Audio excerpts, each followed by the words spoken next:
Welcome one and all to Drugstore Culture's special Christmas vodcast, joined by Pete Hoskin, our deputy editor, Oliver Metzi, our assistant editor.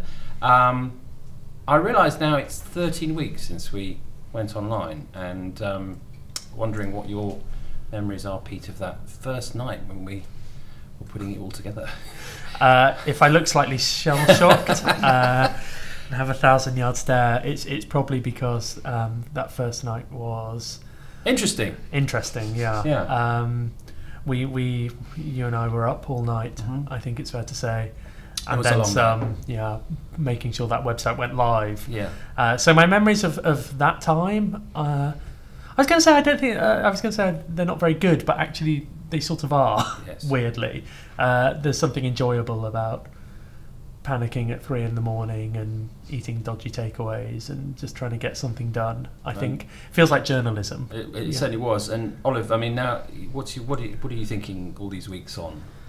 I don't know. It feels like much longer. It does, doesn't it? It really does. For years, it feels like we've really, not years, but like a long time. I feel like we've really created something good. I feel like we're really finding our voice on the website. Yeah.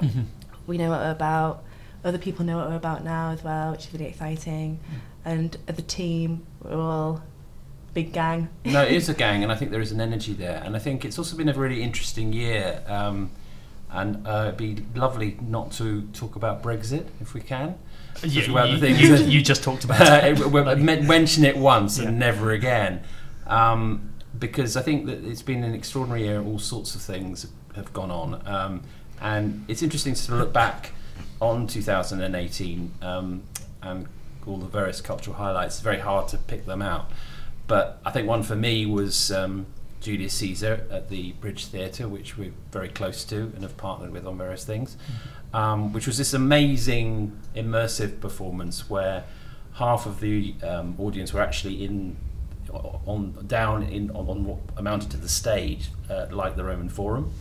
And David Morrissey played Mark Antony, and Ben Whishaw played Brutus. And I know that the Bridge found it an incredible surge moment where a lot of people who'd never been to the theatre before, young people, went there, signed up, and became real aficionados, not just of the Bridge but of theatre generally. That was a pivot moment for me in 2018, because I think it was, in all sorts of ways, a year of generational change, and so that was a real highlight for me. What about you, Pete? What was your? Well, I don't want to keep things to the south bank of the Thames, but I guess my first cultural highlight was one of actually the first cultural things I did this year, which was to see Fanny and Alexander at the BFI on the big screen. When was it? When did that come out first? In the 80s. In the 80s, I forget the exact date, but I saw the television version. So this is Ingmar Bergman movie stroke TV series, shown as TV series in Sweden, and it's turn of the century period piece about a family. It's actually I'm slightly annoyed because we're doing a movie advent at the moment where we pick a Christmas film each day and someone writes about it, and I didn't think to write about Fanny and Alexander. You're talking about it now. So. Yeah, I'm talking about it now. So what was it like? What was it like seeing it on? I don't think I've never seen it on the big screen. I've watched it's it on DVD such and so a on. beautiful film. Yeah. That it really sort of wraps you up in it. I think watching it on the big screen. Because you rate it as one of his best, don't you? Absolutely. It's certainly in my top 3 Bergmans. And I mean, I have this thing with movies that I generally can't remember plot details or quotes or things like that. I'm bad with details of movies, but I always remember how they made me feel and impressions of them. And I can find that annoying sometimes when you love movies so much and you can't actually remember ABC, what actually happened. But with Fanny and Alexander, it's actually a lovely way to remember it. That I have impressions of it. I really can very strongly remember how it made me feel, and seeing it on the big screen made me feel that more so. And I think it just made me feel everything. And I know that sounds sort of cliched. Of course, it's worth mentioning in this context. One of the ideas which you came up with, which has sort of become a kind of core principle of drugstore culture, is the movieverse. And it strikes me that Fanny and Alexander going from television to movies, perhaps a good example of that. I mean, can you remind people who perhaps haven't? Yeah, I guess so. I mean, the movieverse is this idea that the borders between different visual art forms are breaking down at the moment. So movies are crossing over with video games, which are crossing over with VR, which are crossing over with telly, and so on and so on. So this thing that we used to call movies is a much bigger, broader thing. So that's the movieverse, and I guess what Fanny and Alexander shows is, I wouldn't really situate it in the movieverse, but the fact of the matter has been that directors have shifted between these things, filmmakers have shifted between these things for quite some time now. So you've seen Roma, which is one of the great movies going into the awards season, made by Netflix. Yeah, exactly. Which would have been an unthinkable proposition a few years ago. Yeah. Olive, what about you? What one of your cultural highlights? Well, it feels like ages ago now, but I think Black Panther for me was just huge. I think it came out in February, and I mean, to see so much diversity, like a black cast like that on screen, and it wasn't in a movie about slavery or like gang crime. Yeah. It was quite a powerful moment. Like, I'm not really into superheroes in general, but I felt quite emotional seeing that in the cinema and getting to see basically like all of these superheroes that can be role models for children of colour growing up. I think it's been a massive change in diversity, and I think because it's so successful as well, I think it's going to have an impact on Hollywood forever. And Ryan Coogler's going to make the sequel, which is a big thing, I think. Yeah. Because he's an amazing director. And you met some of the cast? Yeah, I went to the premiere and did the red carpet, so fantastic. I interviewed Michael B. Jordan, Lupita Nyong'o, Chadwick, all of them basically. They were all really nice. I was like quite starstruck. It was like the first time I've ever interviewed anyone that big, let alone on a red carpet, so I was kind of really starstruck. But it was also, I think that also adds to the kind of impact that it's had on me, because I'll always remember every single time I hear that, All the Stars by Kendrick Lamar, I get that feeling, like that excited feeling in me. But yeah, I just feel excited to see what happens next in Hollywood, because now there's really no excuses. Lion King, of course, is the next, I suppose, in that regard. I mean, it's an incredible cast, just amazing. And it's funny how, I don't know if this is right, but I kind of think there's pre-Black Panther and post-Black Panther. It was one of those absolute landmark movies and all sorts of, it was just a brilliant movie for a start, but it did it marked a change, didn't it? Yeah, well, I guess we've had Crazy Rich Asians since then, and I mean, yesterday I think we just saw the first peak of Aladdin, which is based, Aladdin, I'm not too sure about how well they've done diversity in it, but we're definitely seeing that we're moving into an era where kind of audiences won't stand for whitewashing anymore. Yeah. And also people are realising that there is such a huge market for diversity in films. Like, all of these films have done so amazingly well, and it's bizarre that it's taken Hollywood to realise, like, so long to realise that this is what people want to see, but it's nice that they have. I mean, that's the thing, like, Hollywood's a business. Yeah. But the success of Black Panther has finally put to bed the idea that you can't make tons of money off a film that doesn't just have white stars in it. It's good. Which brings me to my second cultural highlight, which is a beef also, which is that, as everyone in the Drugstore Culture office knows, I love Luke Cage, and I was the Netflix series, and I was very excited about season 2. I think it's in the Netflix Marvel universe, it was the best of the various shows. It's been axed, which I think is a terrible shame. It was an amazing it was an amazing creation, because what it did was it took this kind of blaxploitation comic from the 70s and turned it into a really quite nuanced show about a superhero in modern day Harlem, and had a terrific cast, led by Mike Coulter, who played the lead, and lots of other, Rosario Dawson, lots of other great people.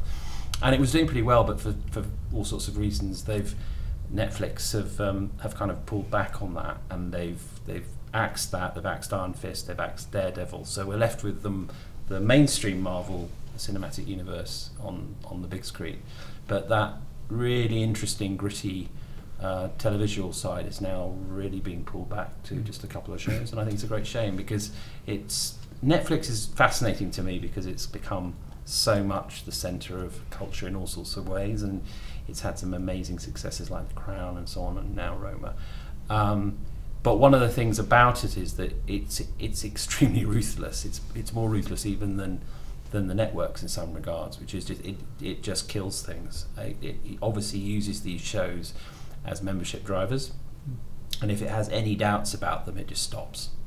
And I think that's a shame. I was reading the other day that Disney are thinking about whether to bring back some of the shows that have been axed in the Marvel universe. So that's my question about all this. Is this actually Netflix being ruthless, or is this the fact that there's a Disney streaming service coming? And Disney I would love that to be true, because they've curated this universe which is really quite carefully integrated and great cast, and it's gone now, almost all of it. Now, if it was to transition to Disney, that would be fantastic. Yeah, because we're hearing more and more about the Disney. Yes, no, absolutely. What about the Mandalorian as well? Mandalorians, that's the new the Star Wars series. One thing, which is the Fett, isn't it? The Boba Fett and Jango Fett type bounty hunting universe. That side of the universe, I think. Werner Herzog's in the cast. Exactly, yeah. Which is cool. Which is what one would expect.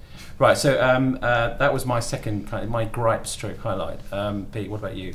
I guess in a weird way, if Fanny and Alexander started the year for me, the year's sort of been bookended with another film, which is Sorry to Bother You, which I've spoken about on the podcast before. In fact, when I saw it at London Film Festival, wasn't it? Yeah, I've seen it again.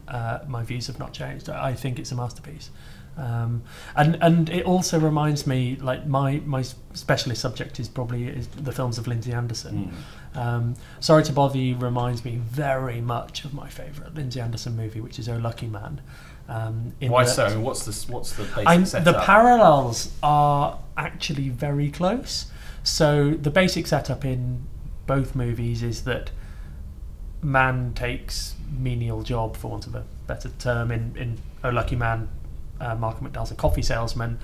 In Sorry to Bother You, the main character is a telemarketer, and then from there it becomes a portrait of an entire country, and it's a sort of epic in the Voltairean sense, if we want to get all pretentious about it. But it's Christmas. Yeah, okay. So Voltaire, but they're very similar. But in that broad sense, but then there are some specifics. Have you guys seen Sorry to Bother You? I haven't seen it yet. No. Okay.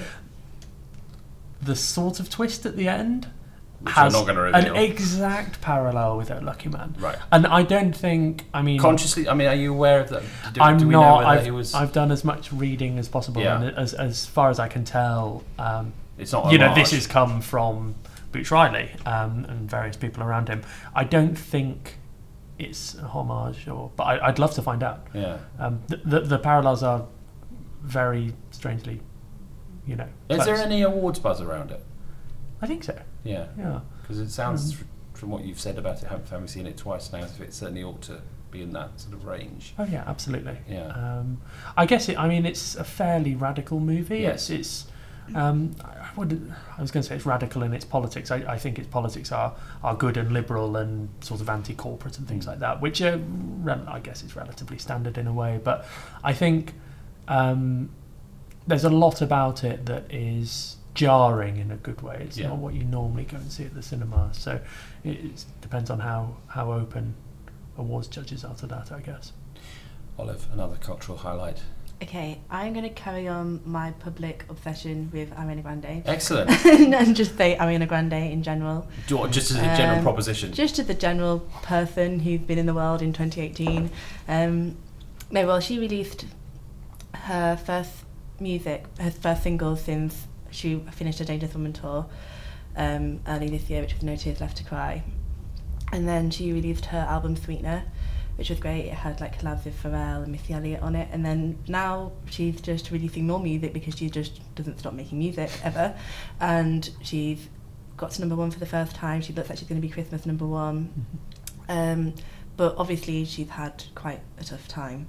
over the past years because of the Manchester attack, and then she broke up with her boyfriend Mac Miller, who recently died, and then she was engaged to Pete Davidson, who she's no longer engaged to. But what I find so inspiring about her is the fact that she just carries on working and doing amazing things, but she's so open at the same time. Like, she recently won Billboard Woman of the Year, and in her speech she said, "This has been the best year of my career, but the worst year of my life." And I think someone as big and huge as her, like standing on stage literally in front of a massive crowd, accepting an award for her music and saying, "Look, actually, I know it looks like I've got it together, but I haven't, and I want all the other women in the world to know that even though it looks like I'm doing really well, I'm really struggling personally," is kind of an amazing thing. It's interesting, there's a classic interview of Freddie Mercury talking about various people, and this is the early 80s, and he's talking about Culture Club, and he says, you know, the pop divides into those who are, the majority of whom aren't going to be around for very long. And then there are those who are going to last, and he says he thinks Boy George is going to last, which he has in various ways. And I think the interesting thing about her, to me, Ariana Grande, is that she's moving into that category. I just have this sense now that 10 years from now we'll all still be talking about her in some way or other, whether it's still in pop music or acting or I don't know what, but there's a really strong intelligence at work there. Yeah. It's not just perfect pop, is it? No, I think it's more that, I mean, her vocals are amazing. Her new song, Imagine, where she does the whistle tones, it's like amazing. But I think as well, it's like, so we've got this piece going up by Douglas, he's done it on Christmas number ones, and he kind of makes a point about how Christmas number ones usually capture like what's gone on in the country, and the kind of mood of the country for that year. And it's looking like Ariana Grande is going to be number one with Thank You Next, and I think she's just kind of captured everyone's attitude towards 2018, or like their mood. Everyone's just saying thank you next, like let's move on to the next thing, we're over it. I mean, Thank You Next became almost an overnight something that everyone said, didn't it? I've never known a song title enter the popular consciousness through social media so quickly. It's just what everyone's feeling. And the video as well, like, it's fantastic. Incredible, fastest viewed sorts of stuff. And I mean, I think it's her year, actually, in a funny way. I mean, she's kind of been the figure of the year in all sorts of ways. So it's a very good choice. Looking at the website, and you know, we started off very much with the objective to break some of the rules and to have longer reads and to not be as formatted perhaps as some other digital offerings are. It's interesting. I don't want to pick out the best pieces because there have been so many good ones. But just to pick out some highlights, maybe. I mean, one piece that really grabbed me was Tom Cox, who I think is just a wonderful writer. He was known initially for his brilliant books about cats, but he's become so much more than that now. He's a kind of, and I say this as a totally urban person. He writes really vividly about rural settings and with great panache. And he wrote a piece about the place where he wrote his collection of short stories on ghost stories, one of which we also posted. But he wrote this piece about just living in a sort of ramshackle cottage in Derbyshire, and the spookiness of it, and his belief, a bit like Peter Ackroyd, that places have memories, and he waking up at 3:44 a.m. every night for some reason, which convinced him very, very spookily that something must have happened in that building at 3:44. And I just think that piece struck me very much because it's the kind of piece that wouldn't necessarily run elsewhere, and I think that's something that we're continually trying to do. Those pieces that hark back to the spirit of the 70s and the essay and the longer read. Yeah, I also think that we're trying to reflect how the internet works in a way. Yes. Because there's unlimited real estate. You don't need to cut things off or cut them short. It's something that I think probably none of us have ever had in our commissioning armory before. The phrase "write as long as you need," but I'm using that in almost every email I send to our contributors. I mean, there's some things that we want a certain length for. just to keep things similar. But most of the time, it's, you know, how long do you want is the question we're asking contributors, and the Tom Cox piece is a great example of that. Did you have any particular highlights, Pete? I mean, you've said lots. Yeah, there are lots, and I don't want to annoy anyone by omission, but I mean, I think I will name one thing. Yeah. But before I name one thing, I do think that we have collected a gang of extraordinary writers. Yeah, I think that's a really important point, actually. From Tom Cox Nicky to Hodgson, Ryan Cahill, James Bloodworth, James Bloodworth, James Oliver, Claudia Massey, Pamela Hutchins. Scores. There are so many of them. Should we cut it off?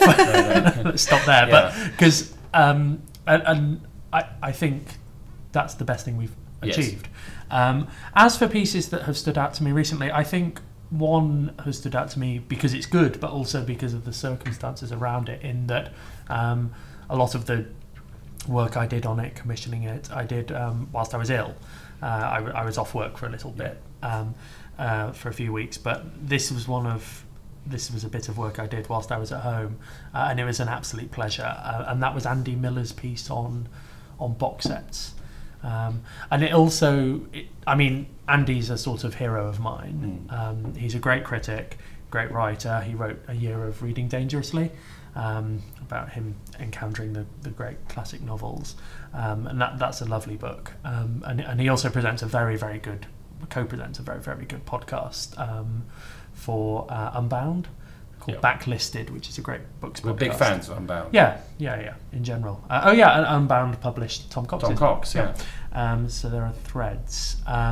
But Andy Miller, he wrote this piece for us on box sets, and it's notable, just running up to Christmas, how many great music box sets there are.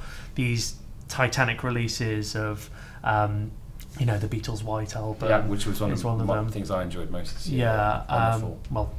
Same. Kinks, Village Green Preservation Society, Jimi Hendrix Experience. All of these great albums, actually, from 1968, are enjoying their 50th anniversary, so they've come out.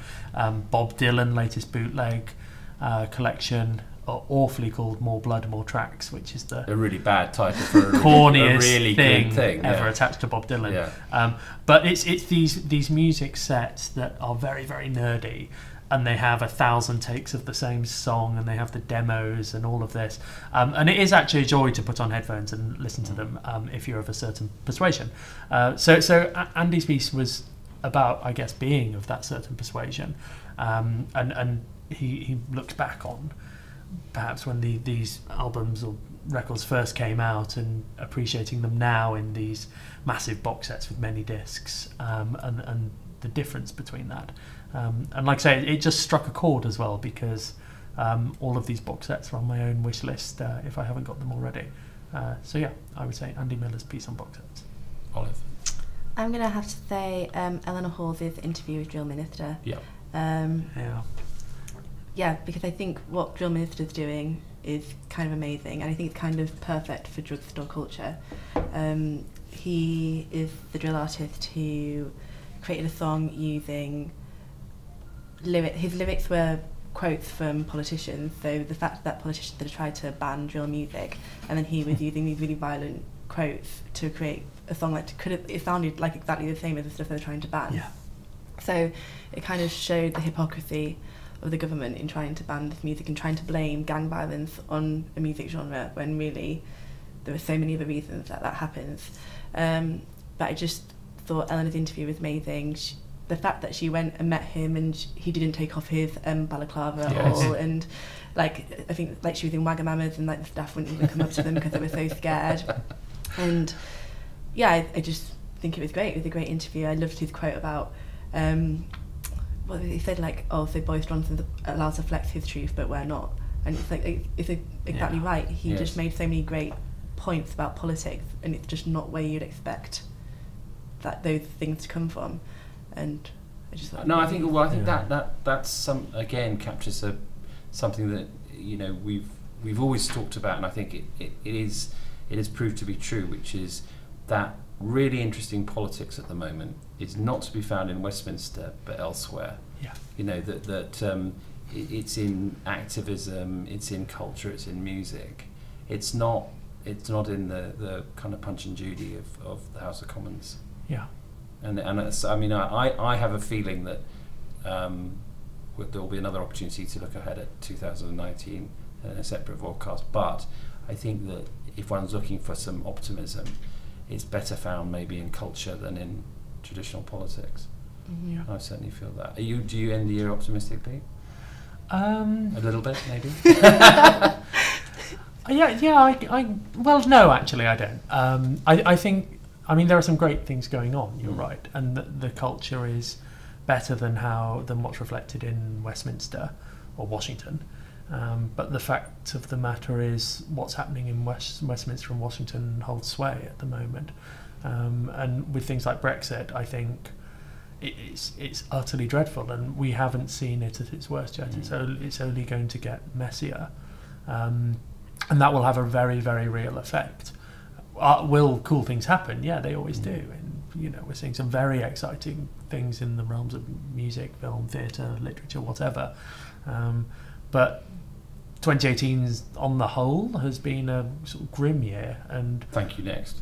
Well, thank you next. But will 2019 feel similar and so sort of grubby? I've given up the prophecy game, really, I must say. Yeah, I mean, so have I, but I've prophesised that it will feel similarly grubby. Olive? Optimism? Yeah, well, I mean, message of hope? I guess it's kind of like that thing. I mean, Brexit is crap and Trump is crap. But, I mean, in terms of diversity and like feminism, we're making so much progress. It's like that thing people always say, like, oh, I wish I was born in the 60s, or I wish I was born in X, Y, Z period of time.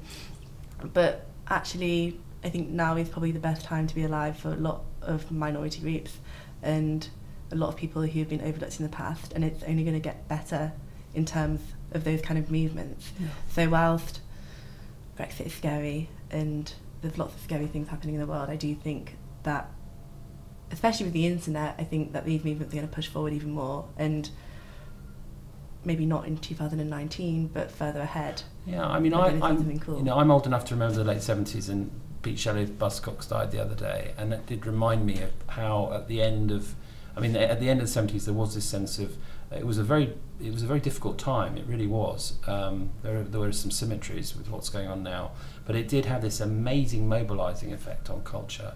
And I have some optimism in the sense that I do think out of all this, some incredible things are going to come. If you look at the way that all the forces you're discussing have brought together, Me Too, there's a greater emphasis upon diversity, there's a greater emphasis upon, rights and a sense of people who've been left out. And those conversations have become, I think, much more focused in an environment that's quite difficult, which is not an argument in favour of difficulty, but I think that it's going to be a very interesting and possibly quite exciting time for us to cover. So I'm approaching 2019 with guarded optimism. I think that's my and thank you very much to you both for everything you've done, and thank you very much. Thank you too. And you're very welcome. No, but also thank you to while we're on air, as it were, thank you to all the contributors. Yeah. The best is yet to come, and above all, thank you to the people who've come to see the website and join us again in 2019. Have a very happy Christmas. Yeah, Merry Christmas. Merry Christmas.